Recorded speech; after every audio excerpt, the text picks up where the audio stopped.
Maybe you could tell us a bit about how you did progress to where you are now, and are there any sort of skill sets that led to your business and its growth? So over the years, like I said, I did an apprenticeship, and then I went up through the ranks of maintenance and to supervisor's role, maintenance supervisor, maintenance planner, superintendent, manager. And I studied along, over those years. I finished the electrical engineering, did an MBA and a Masters of Mining Engineering as well. So I went through all the roles that you could do in maintenance on a mine site, up to maintenance manager, and then into this group in BHP Billiton called the Global Maintenance Network, which was awesome because I got to go around the world and go to a lot of sites and just learn all the theories of maintenance and reliability, and that was great.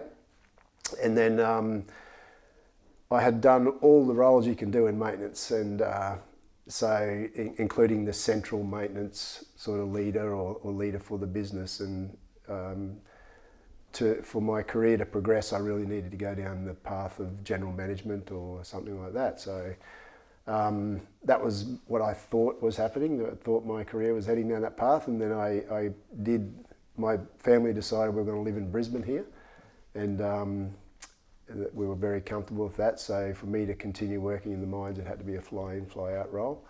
And I liked that role, being on site and being out there with the machines and all those sort of things, and heading down that general management path. But when that opportunity came along to become a general manager and those sort of things, it was like a commitment to many more years away from the family. So I had to make a decision of whether I really wanted to do that, because I felt that after 4 years I'd be this general manager, but I wouldn't know my kids.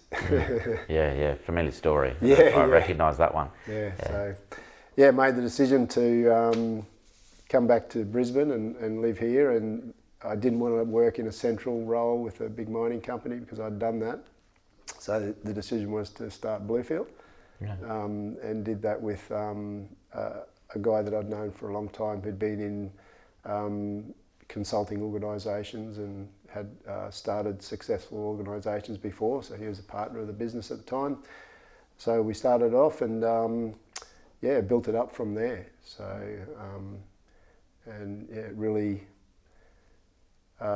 there was a real desire there for me to run a business and grow a business as well. I've always had that desire, and so I had some passion around it as well. Is there anything that you sort of could tell us about what helped you make the step? Yeah.